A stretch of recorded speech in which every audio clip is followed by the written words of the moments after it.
This hearing is an extraordinarily important and long overdue opportunity to confront a shameful and reprehensible miscarriage of justice here in the state of Illinois. The wrongful convictions of at least 85 men and women for crimes they didn't commit. These wrongful convictions, which are spelled out in great detail in a series the Better Government Association worked on with the Center on Wrongful Convictions, is called A Tale of Lives Lost, Tax Dollars Wasted, and Justice Denied. This, in simple terms, is a failure of law enforcement and the criminal justice system to perform its most basic task: protect the innocent and punish the guilty.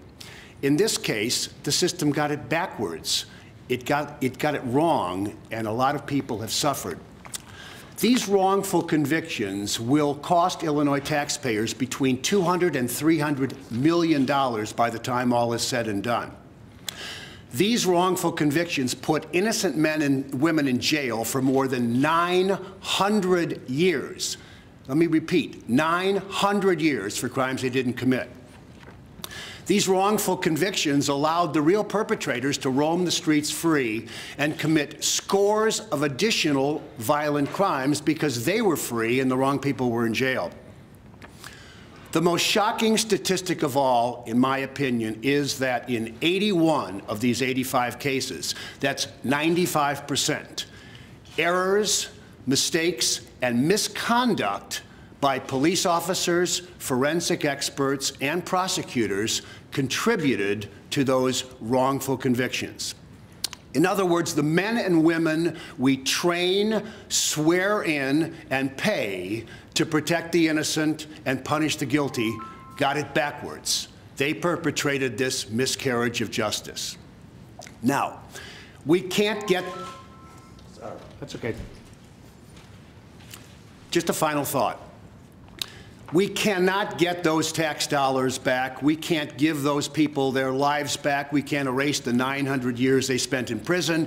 We can't clean the slate for all the people who were victimized by the real perpetrators. And sadly, we can't hold the public officials accountable because the statute of limitations has run.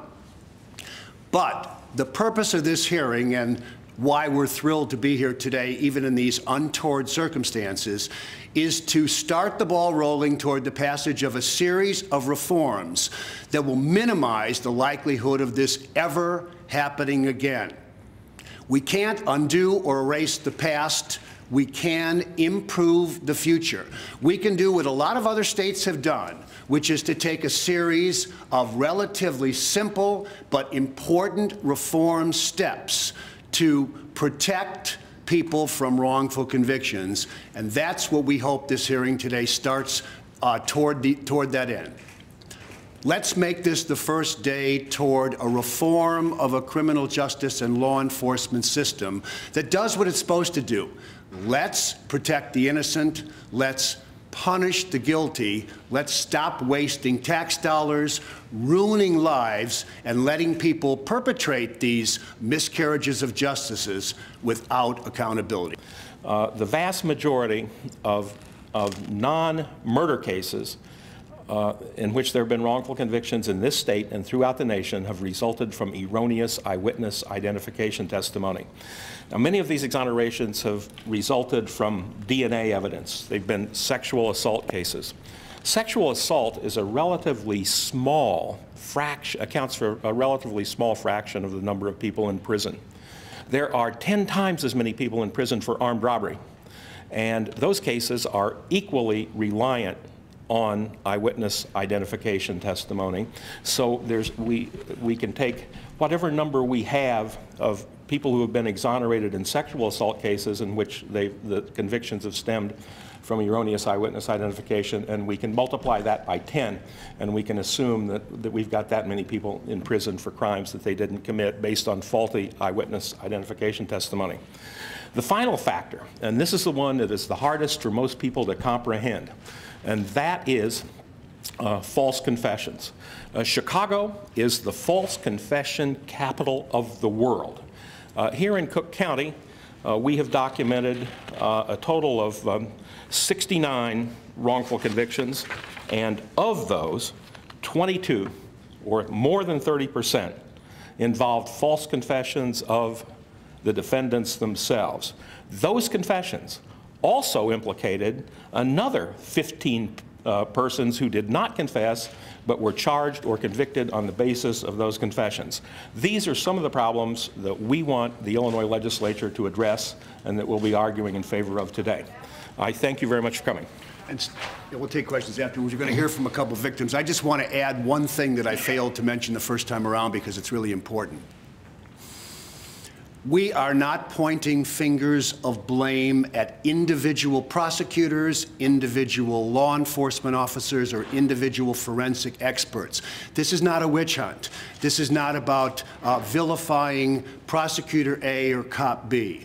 This is about looking at the cumulative effect of system failure and coming up with a series of recommendations to mitigate against the likelihood of it happening again. So don't ask us who we blame here. We blame a system, not any single individual. Let's clean up the system. Let's not try to point fingers of blame and come up with individual culprits. It's a whole system that has failed here. Marcus, you want to say a few words? And then we'll listen to each of you. Good morning. My name is Marcus Lyons. In 1988, I was living in an apartment complex, and a young lady was sexually assaulted. And to make things short, I was the only black male in the complex. The police came and talked to me and had me come down. I said, fine. And they showed her a photo of my photograph with 5 other guys, and she picked me out of the photo array. That was another false identification.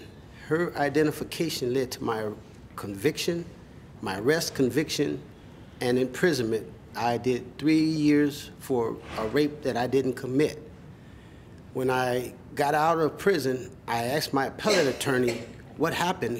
Why didn't you finish the appeal? I found out he never filed it. So I got a wooden cross and nailed myself to a cross outside the courthouse in an effort to show the people in the state of Illinois that I was innocent, and to also show the U.S. Navy, which I am a U.S. Navy veteran, that I needed some help. I still haven't received that help from the Navy, and I'm still pursuing that avenue. I feel that if they had taken another aspect to try to work the array, they would have found out that I never fit the description. Maybe some way they can figure out how to avoid a misidentification of individuals using maybe photographing the lineups or photographing the photo arrays. And that would better prove that certain individuals didn't commit these crimes. Thank you. You know, we just should add that Marcus was exonerated by DNA testing, which totally eliminated him as the perpetrator of that crime. So, Eric, are you going to say a few words, Eric? Good morning. My name is Eric Kane, and I was just recently exonerated after serving 25 years of a natural life sentence for a double murder home invasion that I did not commit, nor was involved in any kind of way. My wrongful conviction was a direct result of me being tortured and abused by Chicago Police Area 2 under the command of John Burge. What led to my arrest, however, was the coercion of another individual who in turn implicated me in the incident. As a result, I was subjected to the torture and abuse that resulted in me giving a false, wrong confession. Not so much to say that I did it, but to go along with what they was telling me that was told to them by the individual that implicated me. I know Illinois now has videotape for confessions or interrogations in police stations across the city for murders.